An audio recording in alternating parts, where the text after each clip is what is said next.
कांग्रेस से बीएसपी करेगी गठबंधन, कभी भी ऐलान। प्रियंका और मायावती के बीच बन रही है सहमति। अखिलेश यादव ने रोकी सपा की लिस्ट, गठबंधन को तैयार। बसपा, कांग्रेस और सपा का एक बार फिर से सियासी गठबंधन हो सकता है। हालांकि तीनों पार्टियों ने इसे लेकर अभी तक कोई पत्ते नहीं खोले हैं, लेकिन कहा यही जा रहा है कि चुनाव का ऐलान होने के कुछ घंटे बाद इस गठबंधन का भी ऐलान हो जाएगा। मायावती से गठबंधन को लेकर प्रियंका गांधी की चर्चा लगातार चल रही है। कांग्रेस और बीएसपी नेताओं के बीच भी 3 दौर की बातचीत हो चुकी है, जबकि प्रियंका और मायावती के बीच टेलीफोन पर बातचीत चल रही है। बहुत हद तक बातचीत सकारात्मक तरीके से चल रही है। कांग्रेस और बहुजन समाज पार्टी के महत्वपूर्ण नेताओं के साथ हुई बातचीत में सीटों बंटवारे को लेकर भी चर्चा हुई थी। सोनिया गांधी मायावती से गठबंधन के पक्ष में सबसे ज्यादा हैं।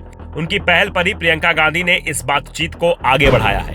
कांग्रेस की तरफ से बीएसपी को 20 सीटों का ऑफर दिया गया है, लेकिन मायावती 30 सीट मांग रही हैं। लेकिन कहा जा रहा है कि 25 सीटों पर डील तय हो सकती है।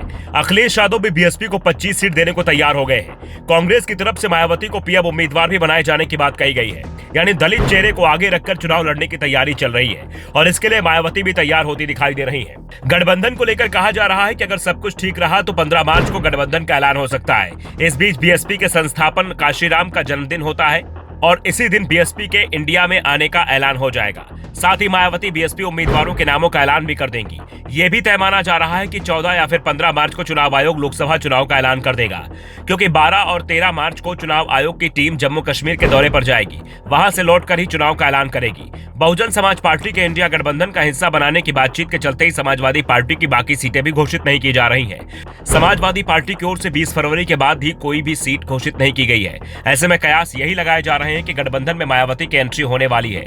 इससे पहले बीएसपी सुप्रीमो मायावती ने शुरुआती दौर में यह कहकर सियासी आगाज किया था कि इस लोकसभा चुनाव में उनका गठबंधन किसी से नहीं होगा। लेकिन जिस तरह से हरियाणा और उसके बाद तेलंगाना में बीआरएस के साथ गठबंधन हुआ है, उससे कयास यही लगाए जा रहे हैं कि संभव है मायावती उत्तर प्रदेश में कांग्रेस के साथ गठबंधन करके चुनावी मैदान में ताल ठोकने के लिए आ जाए। दरअसल इंडिया गठबंधन में शामिल होने की बातचीत के चलते ही बीएसपी सुप्रीम ने अभी तक पार्टी उम्मीदवारों के नाम का ऐलान नहीं किया है। जिस तरह से बीएसपी को लेकर इंडिया गठबंधन में चर्चा शुरू हुई है, उसके बाद से बीजेपी बैकफुट पर दिखाई दे रही है, क्योंकि बीजेपी को इस बात का एहसास है कि अगर इंडिया गठबंधन में मायावती भी शामिल हो जाती हैं, तो फिर बीजेपी के लिए यूपी में बहुत मुश्किल हो जाएगी।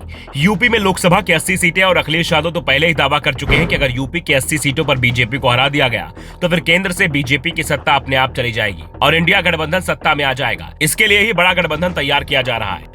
यूपी को छोड़कर दूसरे राज्यों में पहले ही इंडिया गठबंधन मजबूत स्थिति में दिखाई दे रहा है और मायावती के इंडिया गठबंधन में शामिल होने के बाद ये यूपी में बेहद मजबूत स्थिति में आ जाएगा। दावा तो यहां तक किया जा रहा है कि फिर इंडिया गठबंधन 70 से ज्यादा सीटें यूपी में जीतने में कामयाब हो सकता है और इसी खबर के चलते बीजेपी की चिंता बढ़ती हुई दिखाई दे रही है। Bureau report, the such India.